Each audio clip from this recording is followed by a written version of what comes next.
palavra do Senhor no livro de Efésios, capítulo 3, versículo 20. Aquele que é capaz de fazer infinitamente mais do que tudo o que pedimos ou pensamos, de acordo com o seu poder que atua em nós. Então, eu estou dando um testemunho para vocês, que nós vimos o Senhor efetuando em nós o seu poder, a sua bondade e a sua fidelidade.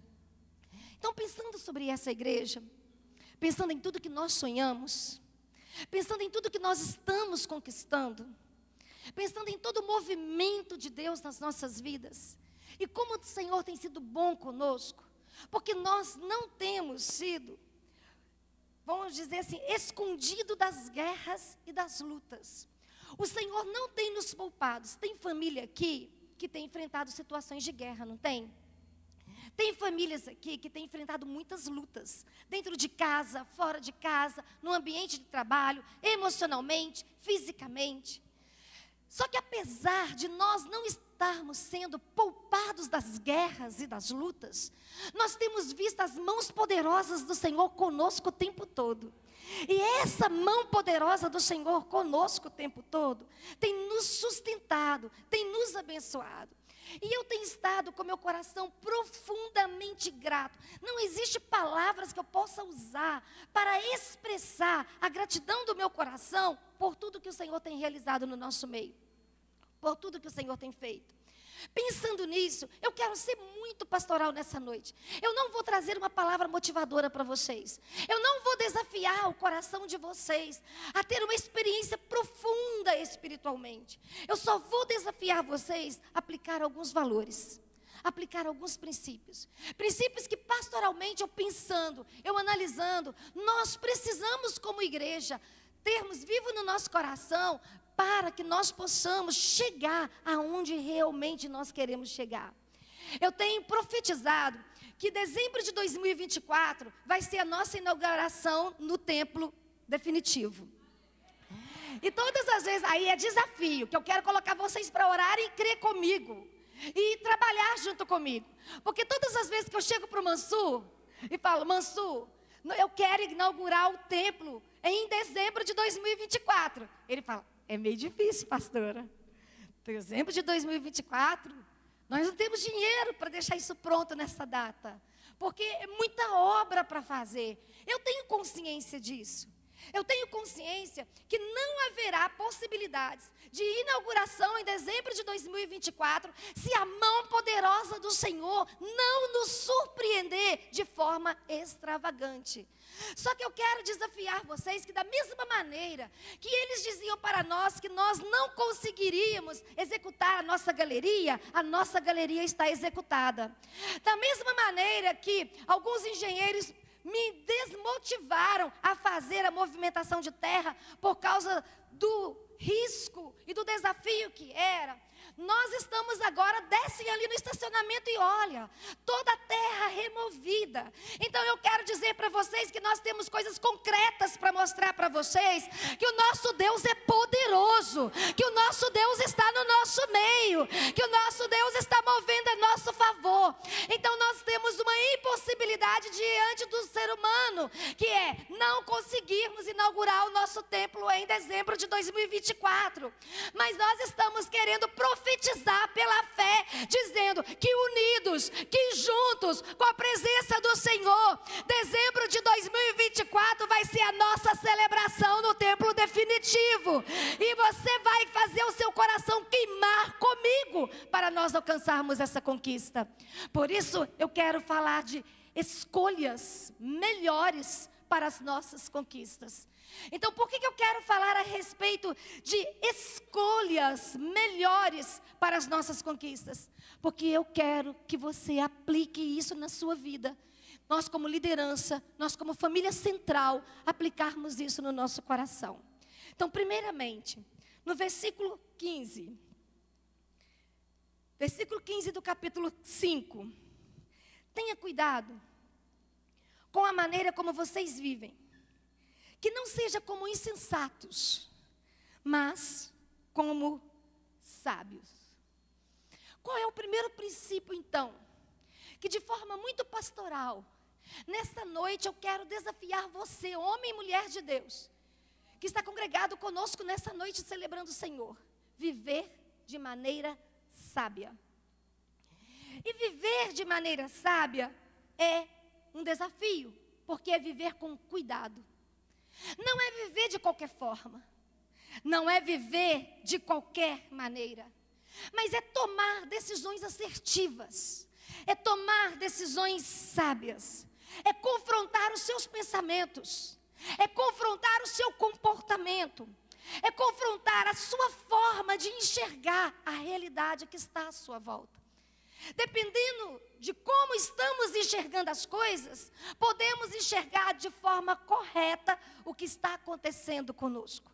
Mas se a nossa visão estiver distorcida, nós vamos fazer uma interpretação errada. E por causa da interpretação errada que nós vamos fazer, nós vamos tomar decisões erradas. E eu sei que você conhece muita gente que tem tomado muitas decisões erradas na sua vida. Talvez, você olhando para você agora, você vai dizer assim: nossa, eu não avaliei as minhas ideias. Eu não pesei os meus pensamentos. Eu não fiscalizei as minhas decisões. Eu não observei as minhas falas. E por causa disso, então, eu estou passando por alguns desafios que eu poderia estar sendo poupado nesse tempo. Porque você não foi sábio o suficiente para avaliar as coisas que estavam acontecendo à sua volta de forma correta. E Paulo está dizendo a essa igreja que está em crescimento, porque nós também estamos crescendo. No próximo domingo é a nossa ceia. E todo domingo de ceia é uma festa, porque nós recebemos os novos membros que estão crescendo, fazendo essa família crescer, que estão se responsabilizando a servir o Senhor nessa família. Então nós estamos também, como a igreja de Éfeso, nesse período em crescimento. Nós estamos não só largando as nossas paredes, as nossas fronteiras, mas nós estamos crescendo, vendo filhos e filhas sendo gerados a cada domingo que nos reunimos para sentar à mesa e estreitar a nossa comunhão com o Senhor. Então, o que eu estou querendo dizer para você? Talvez você está dizendo assim: pastora, você está falando de escolhas para melhorar as minhas conquistas. E o primeiro princípio que você está me desafiando é eu sair do lugar que eu estou para me tornar uma pessoa mais sábia. E a sabedoria traz responsabilidade. A sabedoria traz comprometimento. O que a senhora está querendo nos dizer? O que a senhora está provocando o nosso coração? Eu estou provocando o seu coração da seguinte maneira: você é responsável pelo seu crescimento. Não adianta eu me responsabilizar pelo seu crescimento. Você não vai crescer se você não se expor a uma experiência particular com o Senhor. Você não vai crescer se você não tiver uma revelação específica para a sua vida. Você não vai romper se você não decidir que o seu crescimento não depende da pastora, não depende do seu grupo de GP, não depende do seu discipulador. O seu crescimento depende de você, de como que você enxerga as circunstâncias, de como você responde os desafios, de como você se responsabiliza com o Senhor e de quais atitudes você toma diante dos desafios que você enfrenta. Aí eu olho para Paulo, eu penso que nós precisamos responder o seguinte: qual atitude você precisa avaliar que você está tomando, que não está valendo a pena, que não está te levando ao crescimento? Qual atitude que você está tomando, que você precisa realmente classificar que não é sábia, ou que é sábio para o seu crescimento? Isso não é te fazer melhor. Nós não estamos aqui desafiando que você tem que ser melhor do que o seu irmão da direita ou melhor do que o seu irmão da esquerda. O que eu estou te desafiando é ser uma pessoa diferenciada. Porque se você for uma pessoa diferenciada, você realmente vai andar em liberdade. E só é livre o homem ou a mulher que tem coragem de lidar corretamente com os seus pecados. Porque todo homem e toda mulher dominado pelo pecado não é livre. E nós estamos falando de liberdade. Então, se tem alguma coisa te dominando, se tem algum vício te dominando, se tem algum pensamento distorcido te dominando, se tem alguma atitude te aprisionando, você não é livre. E Paulo está convidando essa igreja a sair desse lugar de uma postura infantil para uma postura de homem e mulher responsável. Eu gosto muito do texto de João, aliás, de 1 Coríntios 13, quando Paulo vem tratando a questão do amor. E antes dele falar da questão do amor, antes dele falar da questão de dons, ele fala que quando ele era menino, ele pensava como menino. Mas quando ele se torna homem, ele desiste das coisas de menino. Não dá para sermos adultos com mente infantilizada. Não dá para querermos que as pessoas nos respeitem como homens e mulheres maduros, se a nossa postura espiritual, se a nossa resposta às grandes dificuldades que enfrentamos, não são respostas de ousadia, não são respostas de fé, não são resposta de esperança, de dependência no Deus que nós amamos e que nós servimos. Eu gosto de dizer que uma vida feliz é comparada a uma vida não só vitoriosa, mas virtuosa. E o que seria uma vida virtuosa? Uma vida virtuosa é aquela vida que expressa não só a bondade de Deus que nós cantamos, porque quando nós falamos da bondade de Deus e quando nós celebramos a bondade de Deus, nós celebramos uma bondade às vezes fantasiosa. Me perdoa falar desse jeito com vocês. E o que seria uma bondade fantasiosa? Uma bondade fantasiosa é aquela bondade que vai te esconder de todos os conflitos que você vai precisar para você construir resiliência. Uma bondade fantasiosa é aquela bondade que você vai querer enxergar, que porque Deus é bom com você, você não vai poder enfrentar nenhuma dor, nenhuma perda, nenhuma luta. E isso não é parte da nossa realidade, isso não é viver com sabedoria.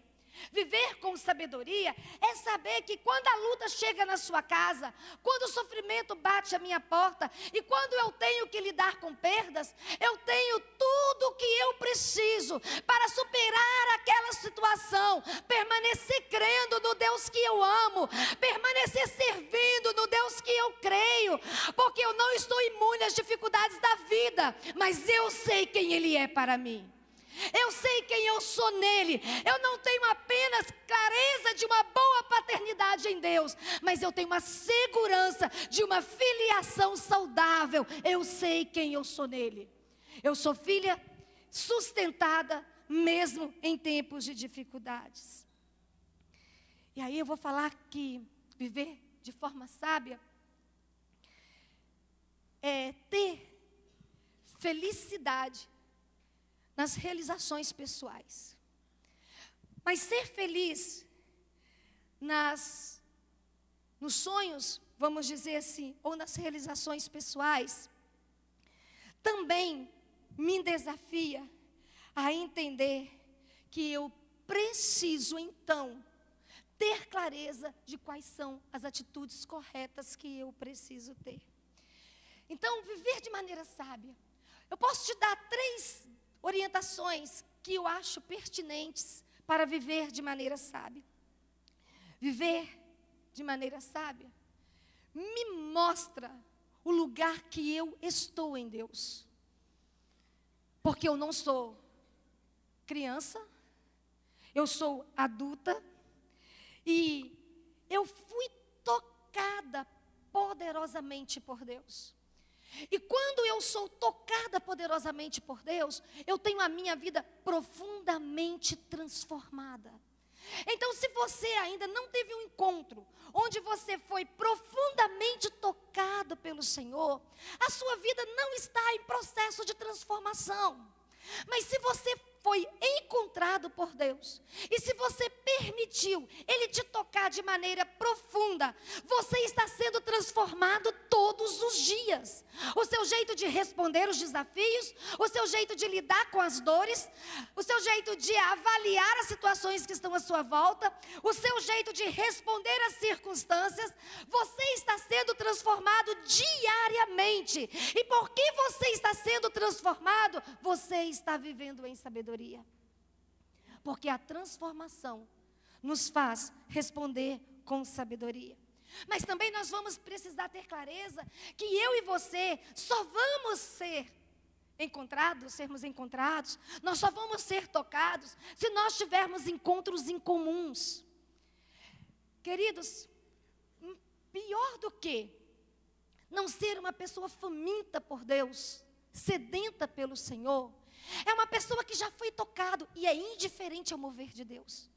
Tem pessoas que já foram tocadas pelo Espírito Santo. Tem pessoas que já tiveram seus encontros incomuns. Tem pessoas que já tiveram a sua alma queimando apaixonadamente por Deus e pela sua obra. Mas por causa das circunstâncias da vida, perderam esse fogo, perderam essa paixão. E não vive mais intensamente a sua experiência. Pior do que não ter fome é ser indiferente a esse encontro que eu e você precisamos ter, encontros incomuns. Eu tive um encontro em comum. E quando eu tive esse encontro em comum, o Senhor transformou a minha vida. O Senhor transformou a minha visão de mundo. O Senhor me fez, me colocar à disposição, muitas vezes, de estar enfrentando situações difíceis para responder o seu chamado e a sua voz. E aí, nessa noite, eu quero que Deus encontre você. Por quê? Porque Deus encontra pessoas. E esses encontros fazem a diferença nas nossas vidas. E não só faz a diferença em nossas vidas, mas nos faz fazer diferença na vida das pessoas. Se você teve um encontro em comum, a sua vida foi transformada, você está sendo alargado, você está sendo provocado ao crescimento, a sua vida está sendo transformada, mas tem muita gente perto de você, se despertando para se transformar também. Tem muita gente olhando para você e dizendo: se fez com ela, faz comigo. Se fez com ele, vai fazer em mim. Se mudou a sua história, vai mudar a minha. Se mudou o seu olhar, também o meu vai ser transformado. Porque quando você tem um encontro em comum, a sua vida é marcada, mas você se torna instrumento para marcar a vida de muitas pessoas. Viver de maneira sábia. Eu preciso que a minha vida seja mudada, não sei você. Eu já tive muitos encontros. Eu já tive muitas experiências. Mas eu gostei muito do livro do Bill Johnson. E é um livro que eu indicaria vocês para lerem, porque tem marcado muito a minha vida. Depois eu coloco para vocês o nome do livro. Ele diz que nós precisamos do batismo líquido em amor. E esse batismo líquido em amor não pode acontecer uma vez. Segundo Bill Johnson, essa experiência, ela tem que ser contínua. Ela tem que ser sempre. Ela não pode acontecer uma vez na sua história, porque senão é só visitação do Espírito. Ela precisa ser constante para ser moradia do Espírito em você, para você ser essa casa de Deus que nós cantamos. Então, meu querido, minha querida, a orientação que eu te dou nessa noite para viver de vida sábia, ou para fazer escolha com sabedoria, é desafiar você então a um encontro, a uma experiência, a deixar o Senhor marcar a sua vida. Mas se você for para o versículo 16, que eu quero te desafiar também, a palavra do Senhor vai nos dizer assim: aproveitando ao máximo cada oportunidade, porque o dia são maus. O segundo princípio que eu quero que você aplique no seu coração para nós continuarmos fazendo boas escolhas e para nós melhorarmos as nossas conquistas, é agarrar as oportunidades em tempos difíceis. Quando eu olho para a palavra do Senhor, a sua vida vai depender da forma como você enxerga as coisas. Como que você está enxergando esse tempo? Como que você está enxergando o nosso governo? Como que você está enxergando a nossa economia? Como que você está enxergando o tempo precioso de Deus que nós estamos vivendo? Como que você está enxergando o seu chamado de Deus para servir o Senhor nessa casa? Para onde nós olhamos, tem dificuldades. Eu estou percebendo que os economistas estão começando a mudar a sua linguagem. Eles estão começando a dizer que a economia está melhorando, a bolsa está subindo. Quem faz investimento aí está ficando alegre, porque está saindo do vermelhinho e está entrando para o verdinho, né? Só que eu quero dizer para vocês, tudo é especulações, porque independente se a economia está boa, se a política nos agrada, independente se está chovendo ou se está fazendo sol, independente se você gosta do meu discurso ou se você não gosta, o que nós precisamos entender, que Deus convidou você para marcar a sua vida, e a nossa vida é marcada em tempo de dificuldade, a nossa vida é marcada em tempo de desafio, a nossa vida é marcada quando nós vamos afirmar que a nossa mão não deu conta para sustentar, que teve que ser a mão poderosa do Senhor se movendo sobre nós, e se nós enxergarmos as mãos do Senhor, nós também vamos contemplar a sua face. Se você está enxergando a mão de Deus se movendo sobre a sua vida, preste um pouquinho mais de atenção, porque aquele que enxerga as suas mãos contempla a sua face. E nós sabemos muito bem que contemplar a face é experimentar a manifestação da glória de Deus. E é isso que eu estou desafiando vocês. E aí o que eu estou desafiando? A romper com a mentalidade de escassez. Vamos parar de caminhar com a mentalidade de escassez emocional, escassez espiritual, escassez financeira. Vamos sair do campo do medo. Vamos pisar no caminho da ousadia. Em tempo de dificuldade, são colocados diante de nós oportunidades para nós rompermos. Todos os milagres que já vivemos, não foi em tempo de tranquilidade. Todos os milagres que nós já vivemos, foi no tempo de Deus expandir a nossa fé, do Senhor nos levar em um novo nível de experiência, do Senhor mostrar para nós a sua grandeza. Então o que eu quero te desafiar nessa noite é você encontrar estratégias para prevalecer. Quais são as estratégias que você precisa usar para você prevalecer na sua vida emocional, espiritual, ministerial? Porque a estagnação ofende a fé. Se você está estagnado porque a sua igreja não é tão boa, se você está estagnado porque o governo não é bom, se você está estagnado porque você não tem mais estrutura para lutar, eu quero dizer para você que a estagnação ofende a fé. É noite de você se levantar, é noite de você se colocar de pé, é noite de você ver todas as dificuldades que estão à sua volta como oportunidade para que você enxergue não só a mão do Senhor, mas a glória dele na sua vida, e você vai enxergar. Aproveita as oportunidades. Vamos voltar a falar da nossa obra?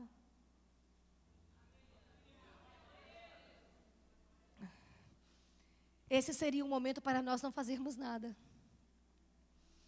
Esse seria um momento para nós ficarmos parados com a nossa construção. Mas o que eu estou pregando para vocês é o que eu creio. Eu não estou discursando para vocês. Quem me conhece de perto sabe do quanto eu desafio meu coração para romper em fé. Então, em tempo de desafios, é a oportunidade para Deus se revelar grande, extraordinário, amoroso e poderoso na sua vida. Mas eu quero convidar você para ir para o versículo 17. Se eu estou te desafiando a viver de forma sábia, Se eu estou te desafiando a agarrar as oportunidades, e eu quero dizer para você, abra os seus olhos, para você enxergar as oportunidades que Deus está colocando para você. Tem coisas que Deus está fazendo nascer. Tem coisas que Deus está criando. Talvez sejam coisas muito pequenas, como aquela nuvem no tamanho da mão de um homem que Elias teve que crer e decidir e enxergar como a grande providência de Deus no seu tempo de desafio e crise. Talvez a oportunidade que está diante de você é muito pequena, mas eu quero dizer para você nessa noite que é exatamente por ela ser tão pequena que você vai agarrar como não a sua resposta, mas a resposta de Deus para a sua vida. E se a resposta é de Deus, o milagre realmente vai acontecer na sua vida. Você vai experimentar essa bondade que nós estamos cantando e contando. Versículo 17. Portanto, não sejam insensatos, mas procurem compreender qual é a vontade do Senhor. Buscar a vontade do Senhor, ou buscar a vontade do Pai em meio a essas circunstâncias. Talvez você possa estar se perguntando o seguinte: por que eu estou passando por isso? Por que eu estou enfrentando isso? Por que o Senhor deixou essas coisas acontecerem comigo? Por que o mal acontece comigo? Por que coisas ruins acontecem comigo? Se eu sou uma pessoa tão generosa, se eu sou uma pessoa tão íntegra, se eu sou uma pessoa boa. Como discernir essa boa vontade do Pai? Eu fiquei pensando na minha vida, porque talvez a sua forma de discernir essa vontade do Pai seja diferente. Eu e você somos vasos que vazam. Isso eu gostaria que vocês colocassem no coração de vocês como uma verdade, que vocês não podem perder de vista. Nós somos vasos que vazam. Então, como discernir a vontade do Pai? Nós só vamos conseguir discernir essa vontade do Pai nas nossas vidas se constantemente nós estivermos permanecendo cheios. Se nós não estivermos permanecendo cheios constantemente, nós vamos nos fragilizar no meio das tempestades que nos cercam. E como que nós vamos nos manter constantemente cheios? O segredo é estar nos expondo constantemente a ambientes que propagam esse mover de Deus. Então não desvaloriza o tempo de adoração que temos juntos. É lógico que eu não sou imprudente para dizer para vocês que o mover de Deus só acontece quando estamos no coletivo. Eu já tive profundas experiências no secreto do meu quarto. Eu já tive experiências extraordinárias e marcantes sozinha com Deus. Mas há uma atmosfera no coletivo que nos faz estarmos constantemente cheios. Então você sai daqui nesse domingo à noite transbordando da presença de Deus, da graça de Deus, do mover de Deus. Segunda, terça, quarta, quinta, sexta-feira, você vai deixando rastros. Você vai se esvaziando, porque é uma má notícia, é uma conta para pagar, é um problema conjugal para administrar, é uma situação com o filho para responder. E quando você se enxerga, você está vazio de novo. E talvez você vai dizer, isso não é imaturidade espiritual, pastor? Eu vou dizer para vocês que não. Porque nós somos vasos que vazam. Mas eu quero dizer para vocês que há um segredo para que nós possamos nos manter cheios todo o tempo. Se eu vou caminhando durante a semana, se eu vou caminhando durante o mês, e eu vou me esvaziando por causa dos desafios e das lutas diárias, tem uma fonte que eu posso me abastecer todos os dias. Tem uma fonte que eu posso ser renovada todos os dias. E eu vou me expor a essa ação poderosa, sobrenatural de Deus, para que o Senhor possa marcar a minha vida. Se você sai daqui de Muriaé para ir em BH, você vai ter que reabastecer. Se você não reabastecer, você corre o risco de ficar no meio do caminho na volta. Talvez você vai muito bem. Você chega lá e faz tudo o que você tem que fazer. Mas se você não reabastecer, na volta você pode ficar no caminho. Porque vaza. Porque gasta. E é isso que eu quero te encorajar então pastoralmente. Se nós somos vasos que vazam, e muitas vezes o meu mês é difícil, muitas vezes a sua semana é difícil, muitas vezes a segunda-feira é dolorida para nós enfrentarmos. Eu quero dizer para você que tem uma fonte para você se reabastecer. E todas as vezes que você se sentir vazio, vem para essa fonte, se reabasteça, se encha de esperança, se encha de ousadia, porque realmente o Senhor está te convidando. E qual é o convite do Senhor? Busque a sua vontade em meio às dificuldades. Queridos, eu não quero dizer que a nossa vida é fácil, porque se a sua é muito fácil, a minha não é. Eu nunca tive vida fácil, nunca nada foi fácil para mim. Vocês conhecem a minha história e vocês sabem que a minha história é de superação. Então, se nunca nada foi fácil, o que me mantém de pé, o que me mantém sonhando, o que me mantém cheio de esperança, o que me mantém enxergando lá dezembro de 2024, nós do templo principal adorando o Senhor, é o reabastecimento diário, é me colocar diante dessa fonte e dizer: esvaziou, Senhor, então agora precisa encher, está vazio, está pela metade, faz transbordar, porque todas as vezes que o Senhor me enche novamente, eu tenho forças para andar mais um grande espaço. Mas para isso tem um segredo. E qual é o segredo? O segredo é sermos plenos do Espírito. É isso que Paulo vai dizer à sua comunidade de fé. Vamos para o versículo 18.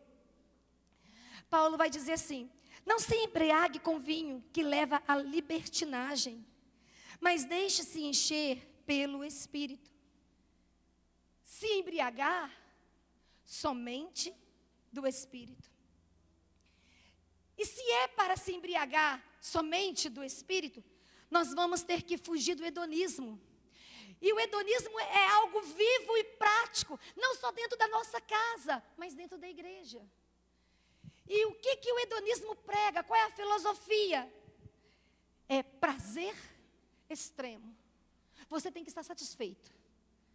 Você tem que estar vivendo todos os prazeres que você deseja viver, que você quer viver, que você pode viver. E o que Paulo está dizendo? Paulo está dizendo: olha, abra mão desses prazeres mundanos, se encha do Espírito.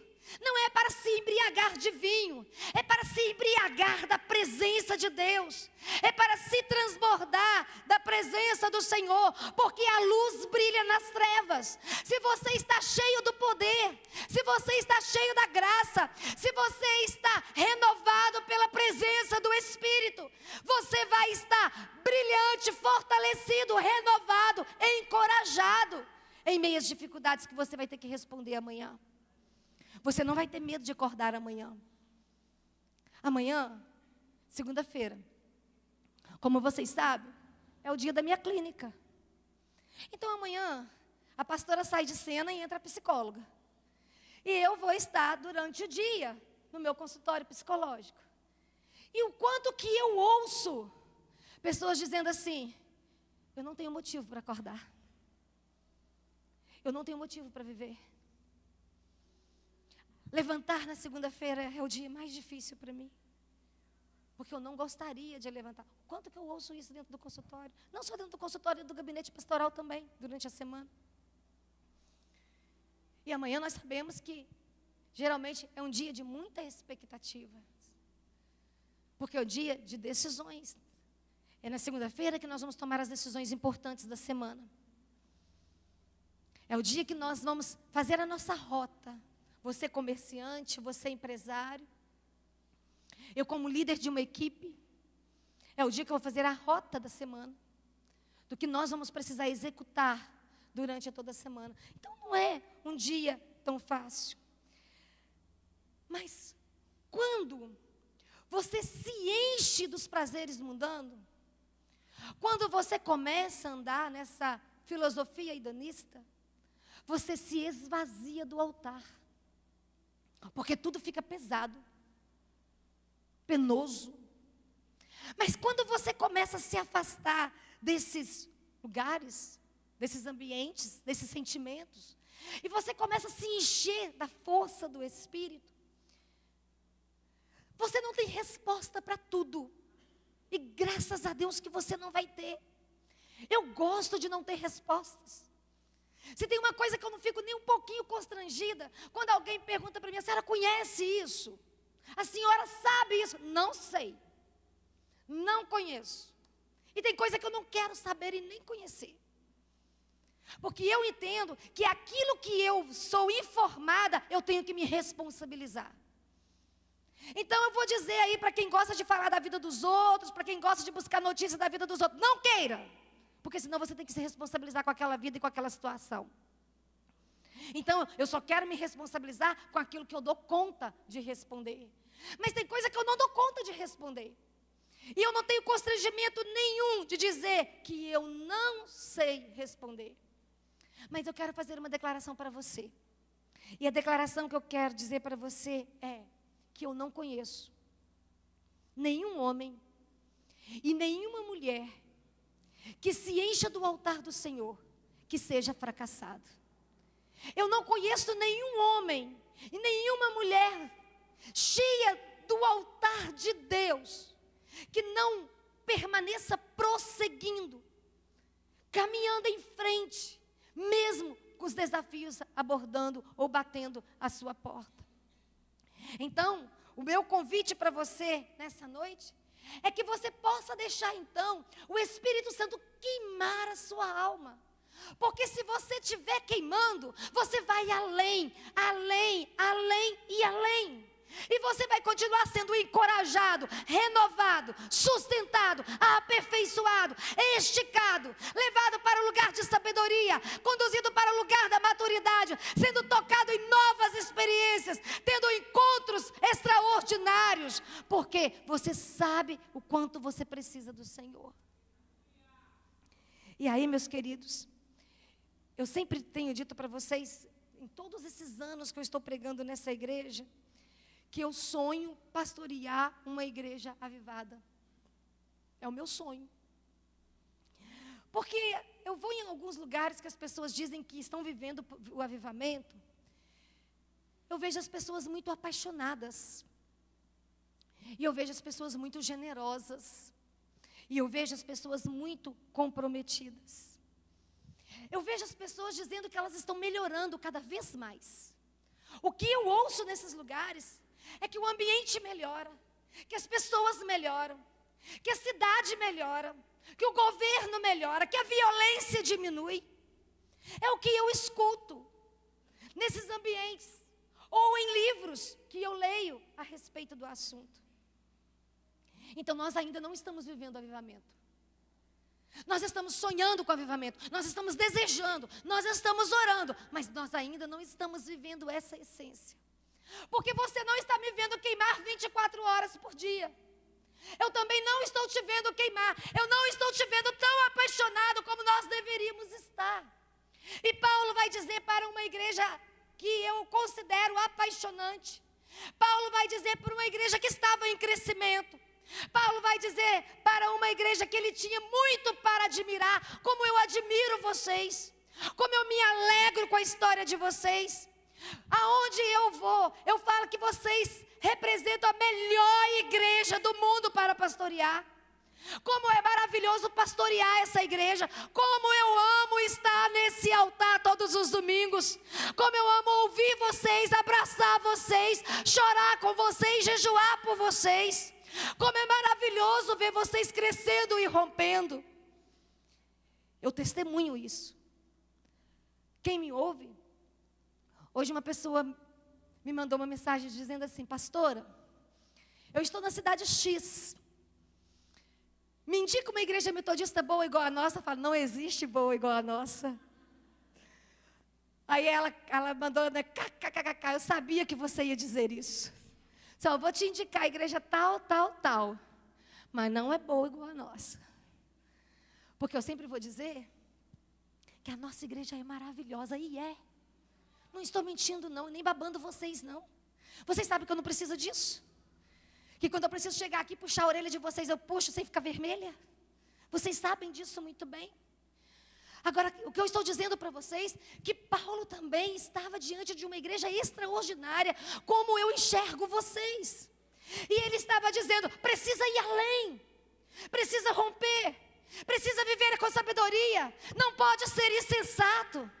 Tem que estar cheio do Espírito, tem que transbordar, tem que ampliar a experiência, tem que ter novos encontros, tem que lidar com as oportunidades com confiança e fé, porque tudo isso é cenário para Deus se revelar presente na nossa vida. Então não pense, porque você está passando por luta, está tudo perdido. Não está. Veja apenas como oportunidade para você contar um grande milagre daqui a pouco. Mas então, se eu preciso estar queimando, se eu preciso ser cheio do Espírito, se eu preciso parar de contar a história dos outros e começar a contar as minhas histórias, se eu preciso parar de contar o testemunho, mas Deus falou com a pastora, Deus falou com o Leleco, Deus falou com o meu líder, ei, Deus precisa falar com você, Deus precisa alcançar o seu coração, Deus precisa trazer revelação específica para a sua vida. Ele vai confirmar ao nosso coração aquilo que Ele está falando com você. Mas Ele precisa falar com você. E se você está vivendo isso, nós vamos precisar viver um outro princípio que Paulo está pastoralmente direcionando a sua igreja. Versículo 19, vamos para lá. Cultivar de forma intencional a espiritualidade, falando entre si com salmos, hinos e cânticos espirituais, cantando e louvando de coração ao Senhor.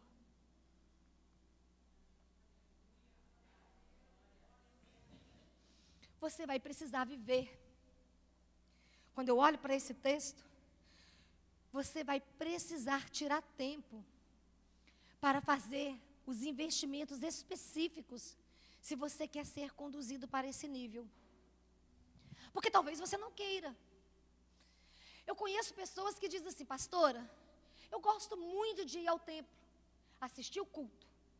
Os louvores mexem comigo. Mas eu já conheço outras que dizem assim, pastora, eu só chego para o culto na hora que o louvor está terminando. Eu não gosto da música, eu só gosto da palavra. Nós lidamos com isso.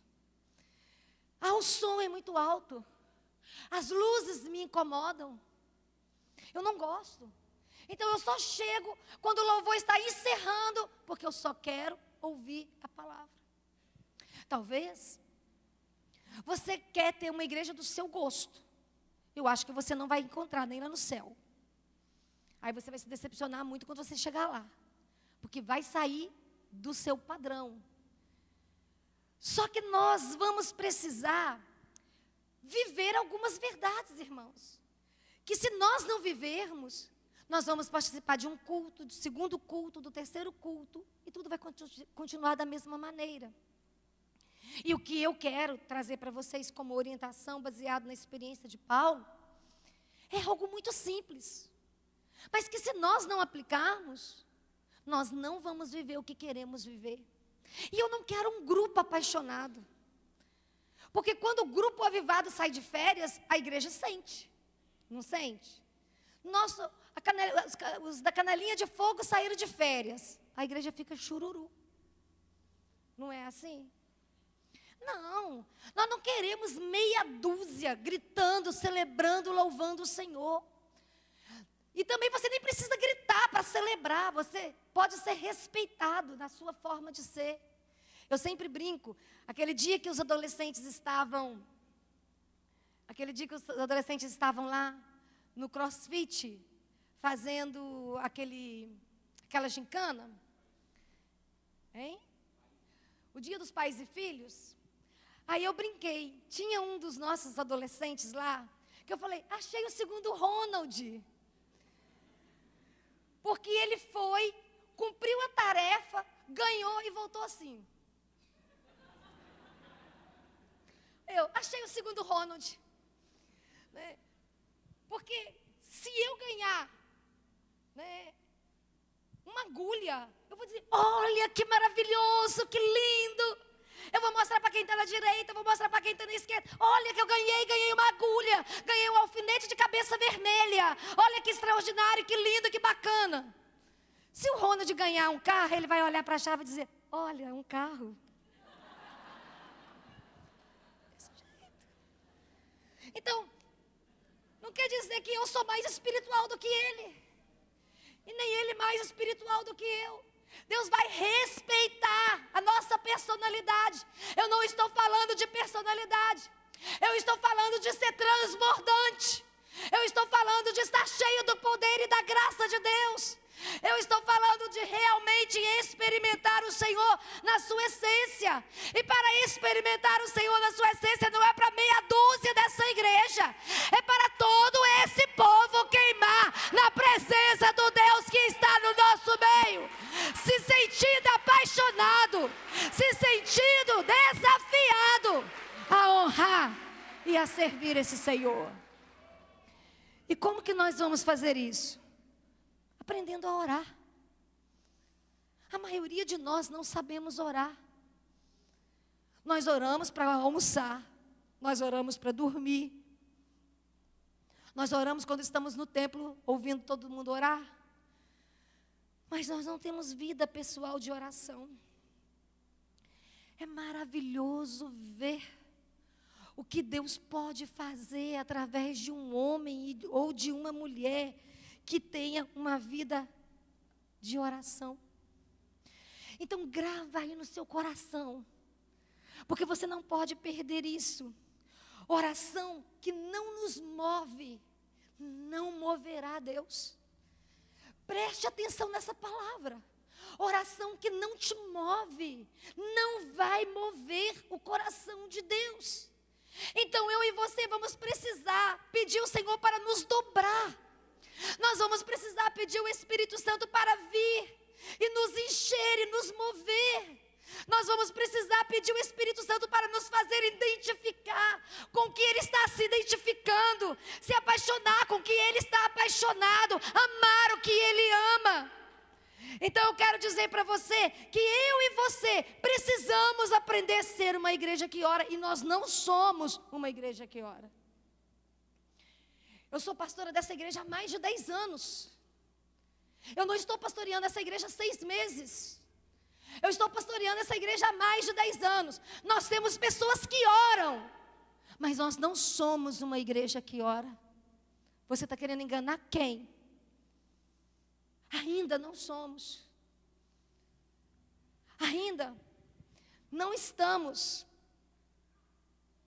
querendo passar a noite inteira orando. Eu estava lendo um livro sobre avivamento. Ele diz que, o autor diz que, no século XIX, em um dos momentos lá do avivamento no país de Gales, eles começavam a orar 8 horas da noite.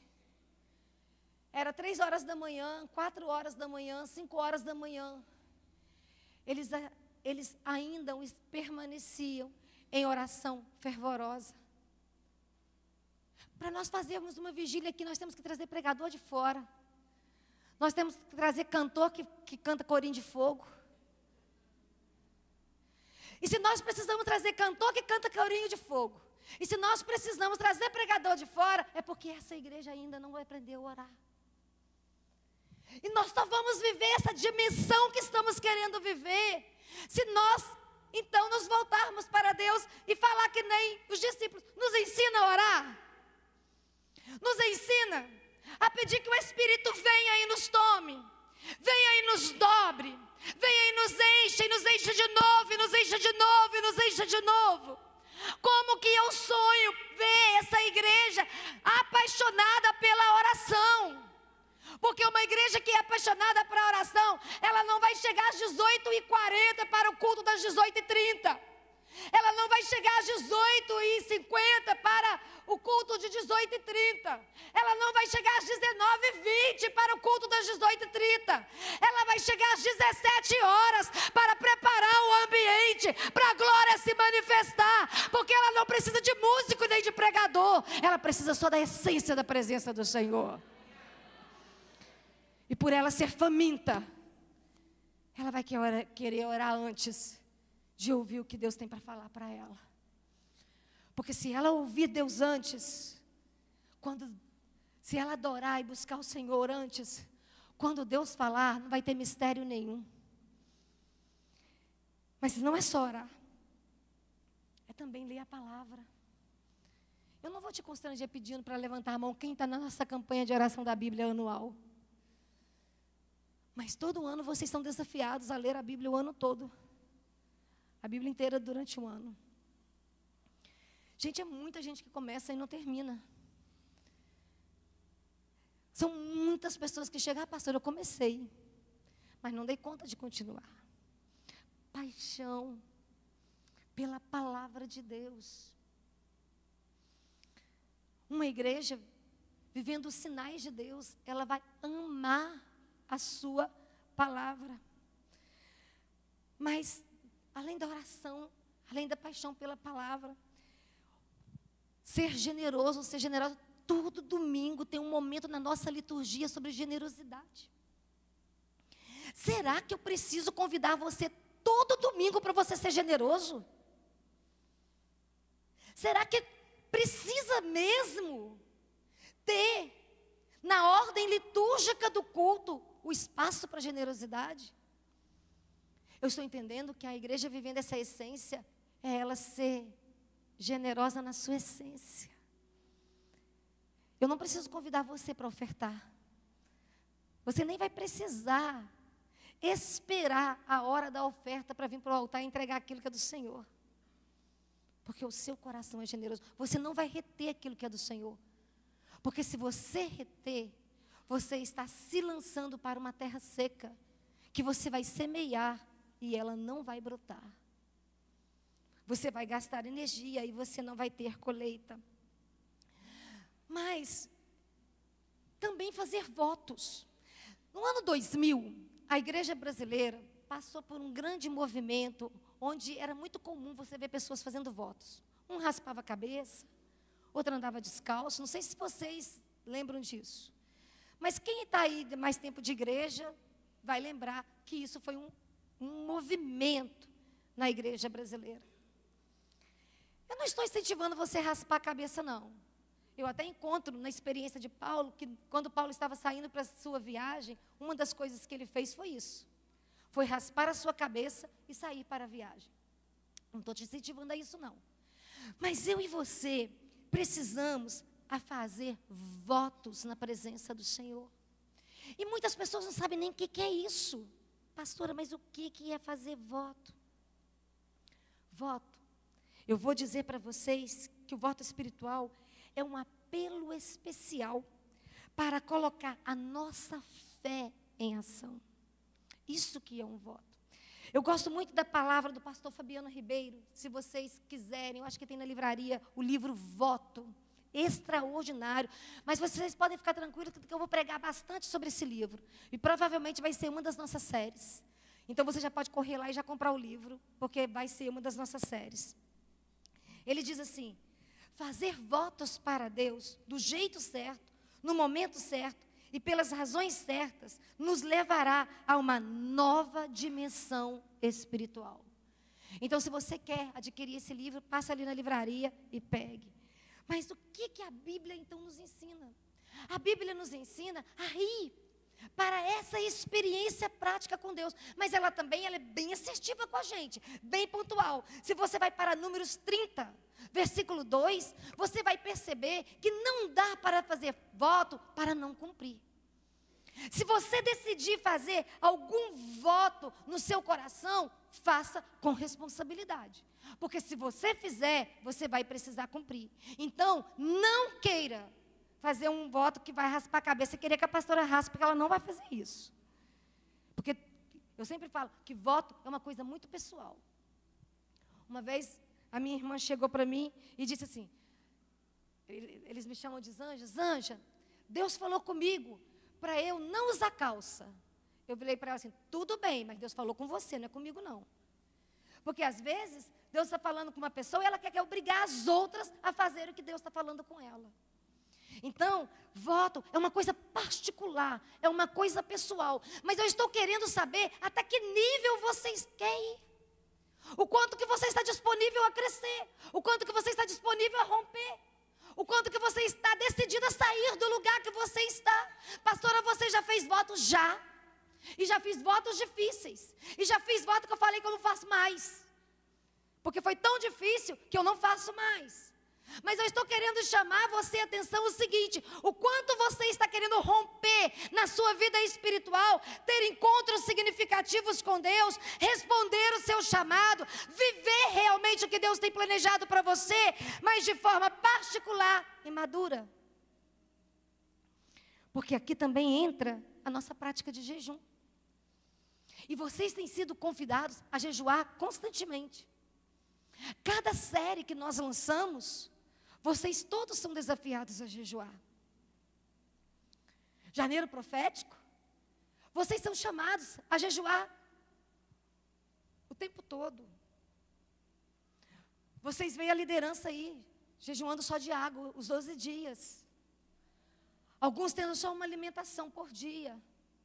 Porque nós temos valorizado o jejum. Mas será que o jejum é só para o janeiro profético?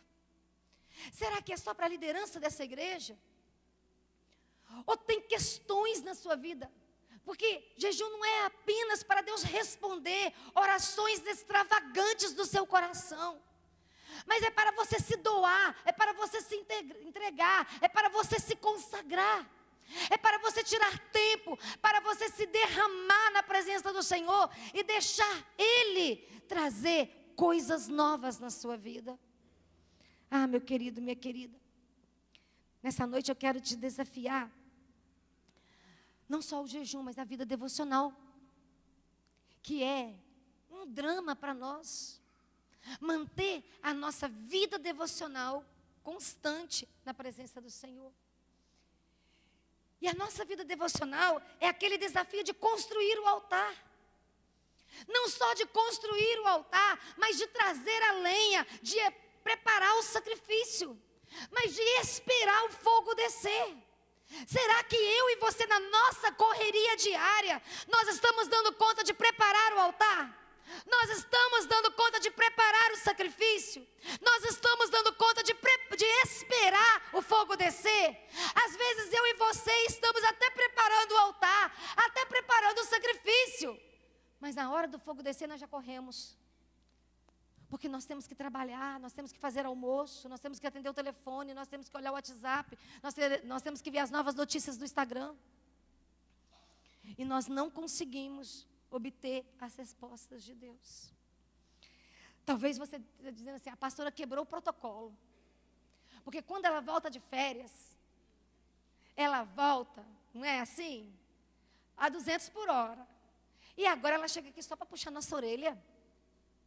E para dizer o que está faltando, o que nós precisamos fazer. Eu orei e eu pensei bastante. Sabe por quê? Porque eu estou desafiando essa igreja a viver uma postura de gratidão. É isso que eu quero. Porque você consegue enxergar tudo que Deus está fazendo, ou será que é só eu que estou enxergando? Se você está enxergando tudo que Deus está fazendo, a nossa postura precisa ser de muita gratidão. Porque quando eu olho para a palavra do Senhor, eu aprendo que ser agradecido é um estado de espírito. Se você for para Provérbios, capítulo 27, versículo 7, esse texto mexeu muito comigo ontem. Esse texto vai dizer que quem está satisfeito rejeita o mel. Mas quem está faminto, até o amargo se torna doce. Olha que palavra poderosa. Se você está satisfeito, você rejeita o mel. Mas se você está faminto, até o que é amargo se torna doce. O que eu quero dizer para você? Se por mais que você está experimentando de Deus, há muita fome de Deus no seu coração, não é o culto, não é a pregação, não é a música. Porque a gente encontra pessoas dizendo que o culto só é bom quando se prega motivação. O louvor só é bom quando canta a música A, B, C. Se cantar outro ritmo, outra música, o culto não é bom. Porque a questão é a música, não é a presença. E aí, o faminto não quer saber se está cantando o tipo de música que está cantando. O faminto não quer saber o teor da pregação, se está puxando a sua orelha, se está te chamando a responsabilidade, ou se está te jogando lá para o alto. Ele quer mais de Deus. Ele não está interessado se o culto está bom ou está ruim. Ele quer estar na presença de Deus, porque ele tem fome pela presença. Ele ama a presença. A glória abastece a sua alma. Ele fica realmente faminto todos os dias. Por mais que ele beba, por mais que ele coma, ele é insaciável da presença de Deus. Ele quer mais e mais do Senhor. Então, se você está muito satisfeito, a teologia não é boa, a exegese está fora de ordem, a hermenêutica não está legal. Mas se você está faminto, você quer saber para onde Deus quer te levar. Se você está faminto, você quer ir além do que você já chegou. Você quer encontrar a face daquele que se revelou a você. Você quer voltar para casa abastecido, para chegar aqui na próxima terça-feira, para chegar na próxima quinta-feira, no dia do seu GP, dizendo: eu esvaziei, mas eu já me enchi novamente, porque a presença do Senhor se renovou sobre mim. Porque a gratidão tem o poder de alegrar o coração. O grato, ele está alegre com tudo. O grato está confortável, está bom. Não está confortável, também está bom. Aquela frase, está melhor do que eu mereço, não é? Está melhor do que eu mereço. Mas para alguns, nunca está bom. Nunca é suficiente. Porque a gratidão, ela muda as circunstâncias. Eu gosto de dizer que há pessoas que é gostoso ficar perto delas. Elas nos fazem rir o tempo todo. Gente, quem fica perto do Leleco sem dar risada? Não fica.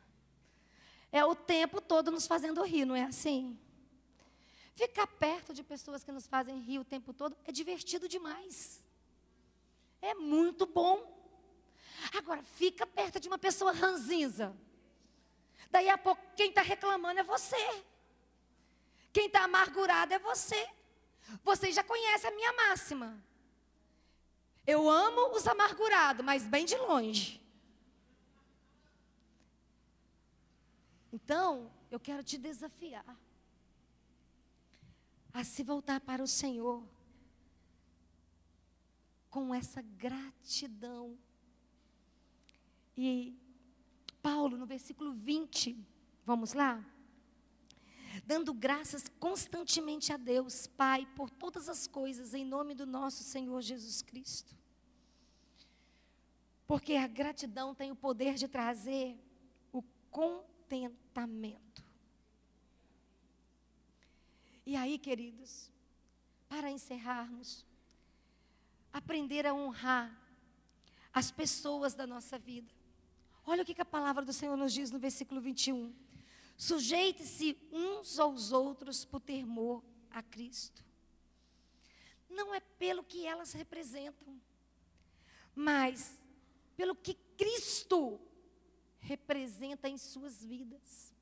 Quando eu olho para essa palavra, eu sou desafiada a honrar a minha família de fé. Eu sou desafiada a honrar a minha liderança. E eu quero convidar você para ir para o texto de 2 Crônicas, capítulo 20, versículo 20. Porque eu estou falando de honra. E eu estou falando de confiança. Eu estou falando de fé. A palavra vai trazer uma conversa para nós muito interessante. Olha o que diz. De madrugada, partiram para o deserto de Tecoa. Quando estava saindo, Josafá lhe disse, olha o conselho de Josafá. Escutem-me, Judá e povo de Jerusalém. Tenha fé no Senhor, o seu Deus, e vocês serão sustentados. Tenha fé nos profetas, e vocês terão vitória. Então preste atenção. Fé em Deus nos garante salvação. Vocês já sabem disso, não sabem? Fé em Deus nos garante salvação. Mas confiança na nossa liderança nos traz vitórias espirituais. Então eu quero dizer para você que você não pode honrar pessoas porque precisam serem honradas. Honrar quem precisa é fazer ação social. Então se você honra a pastora porque você precisa honrar, você está querendo fazer ação social com a pastora. Se você honra a sua igreja porque você precisa honrar a sua igreja, você está querendo fazer ação social com a sua igreja. E a sua igreja não precisa disso. E nem a sua liderança. Mas honrar é quem fala nossas vidas. Honrar é quem nos corrige. É quem nos ensina. É quem nos leva a crescimento. É quem nos coloca diante dos desafios para nos fazermos grandes. Porque nós temos fragilidade, sim, sempre seremos frágeis. Se tem uma coisa que eu não tenho preocupação nenhuma, é de ser muito frágil. Eu lembro que, quando eu cheguei aqui na igreja, a primeira reunião com a liderança dessa igreja, alguns estão presentes aqui hoje, e um deles me fizeram a seguinte pergunta: pastora, para que o bispo te mandou para cá? Eu falei, para implantar o discipulado. Mas nós não queremos discipulado. E aí, no meio da conversa, eu virei para eles e falei assim, não se impressione com a minha fragilidade física. Falei desse jeito para a liderança. Não fique impressionado com a minha fragilidade física. Eu só sou frágil fisicamente. Porque interiormente eu sou muito forte. E eu dou conta de responder os desafios. E falei, a minha liderança nunca foi fácil. Mas eu nunca vou me deixar ser intimidada por pessoas. Quem estava aqui nessa reunião lembra dessa fala. E eu posso dizer para vocês que já quiseram colocar argola no meu nariz. Podem ter certeza que já quiseram. Mas não conseguiram. E nunca vão conseguir. Porque eu sei da unção que eu carrego. E eu sei qual é a autoridade que está sobre a minha vida. E é nessa autoridade que eu caminho. Então eu quero te dizer que a gente não honra as pessoas porque precisam ser honradas. A gente honra porque a gente reconhece o que elas carregam. A gente honra porque realmente nós respeitamos o que Deus faz na vida delas. Então, meu querido e minha querida, nessa noite, você está sendo convidado a caminhar em obediência. E eu sempre vou dizer que a obediência ativa a unção. E se a obediência ativa a unção, quanto mais rápido você for obediente, mais o poder vai ser liberado rapidamente sobre a sua vida. Eu aprendi a ser obediente. Meu pai está sentado aqui na primeira cadeira. Meu pai é um homem rústico, da roça, bravo. Todo mundo tinha medo dele. Está aí, ó. Mas quando eu casei, eu vi o meu pai chorando, dizendo: eu estou perdendo a minha filha obediente. Eu posso dizer para vocês que na frente dele, que eu fui uma filha e sou, né? Sou, porque hoje ele mora comigo, sou uma filha obediente. Mas pergunta para o meu pastor. Na hora que vocês encontrarem com o pastor Eladi, pergunta para o pastor Eladi, quem foi a ovelha Rosângela? E ele vai dizer: a Rosângela sempre foi uma ovelha obediente. Então eu vou dizer para vocês, a obediência ativa a unção. E a rapidez na obediência acelera a honra sobre a sua vida. Então eu quero convidar você a curvar a sua cabeça nesse momento. Pode ficar sentado mesmo, por esse minuto. Eu quero convidar você a curvar a sua cabeça.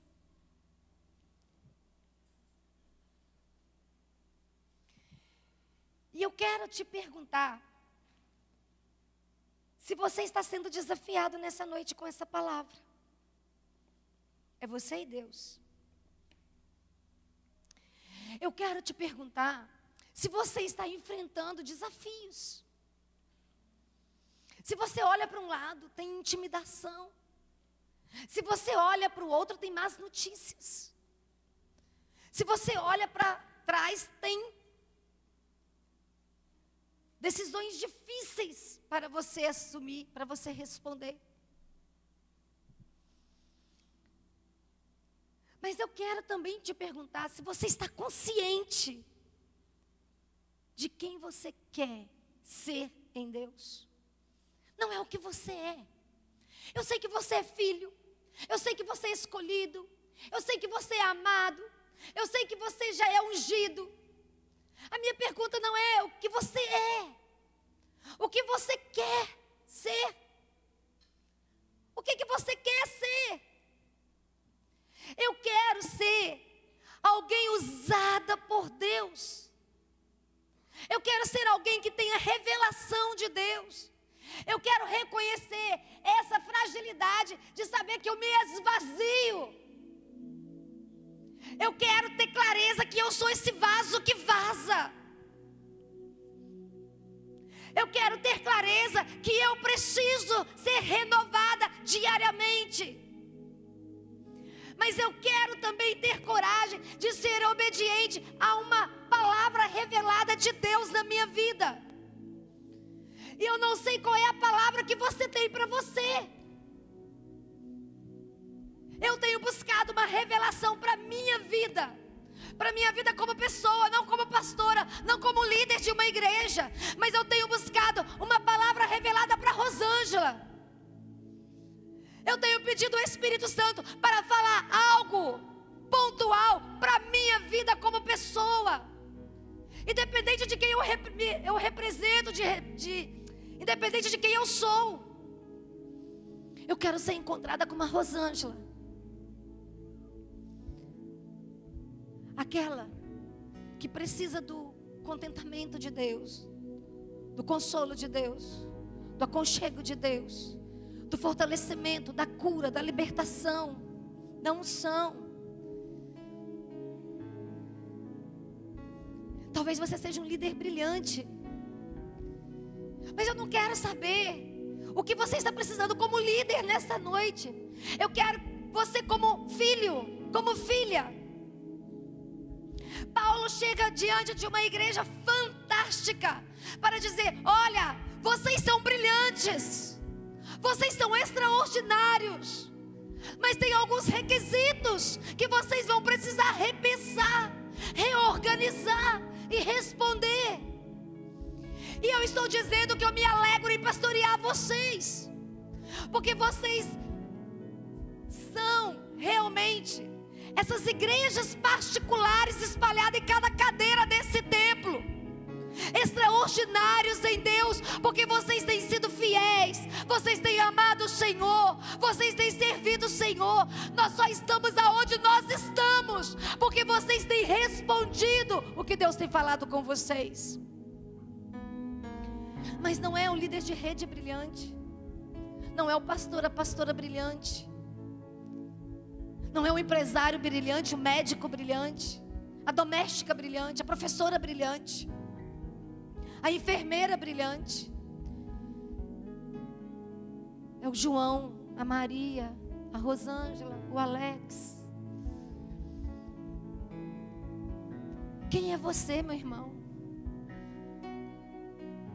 No meio dessa igreja brilhante,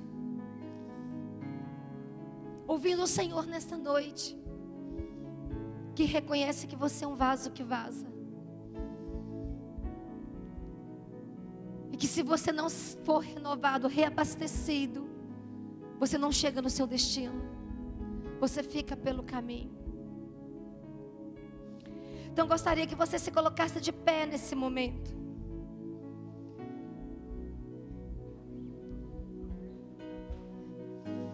E eu estou com uma impressão muito forte de Deus. Deus trouxe uma palavra para nós. Eu tenho esperança que você não tenha esquecido dessa palavra. A palavra que Deus deu para nós é o seguinte: que nos próximos 10 anos, nós vamos colher o que semeamos nos últimos 30 anos. Vocês estão lembrados dessa palavra? Vocês têm orado por essa palavra, gente? Nos próximos 10 anos, nós vamos ter uma colheita de resposta de 30 anos de investimento. E eu estou crendo profundamente nessa promessa. E eu estou esperando a manifestação dessa promessa. Eu estou esperando. Mas eu estou com a impressão muito forte de Deus no meu espírito, que nós vamos precisar nos apresentar diante de Deus, respondendo se estamos prontos para viver isso. Você está pronto? Porque olha, queridos, uma resposta rápida é divertido. Se você orou hoje e Deus respondeu hoje, é muito divertido orar e Deus responder imediatamente.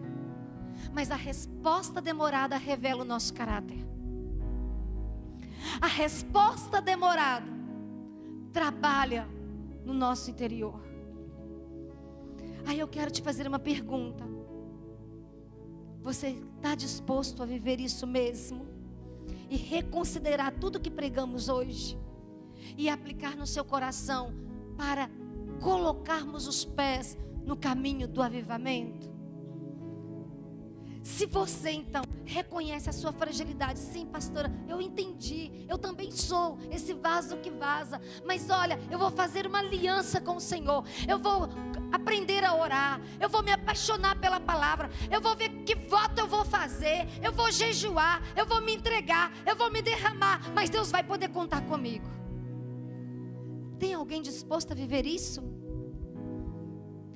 Porque se nós não estivermos prontos para receber a resposta vai nos destruir. Porque o maior desafio da resposta é permanecermos humildes quando a resposta chega. E será que nós estamos prontos para permanecermos humildes quando a grande resposta chegar e Deus nos colocar no nível que Ele quer nos colocar? É isso que eu quero responder para Deus. Deus me deu um coração humilde para quando tudo acontecer, eu não ser destruída pela resposta. Então, se você quer reconhecer isso e fazer uma aliança de compromisso, de romper, para Deus poder contar com você, eu quero convidar você a sair do seu lugar e vir para o altar do Senhor, só para os corpos.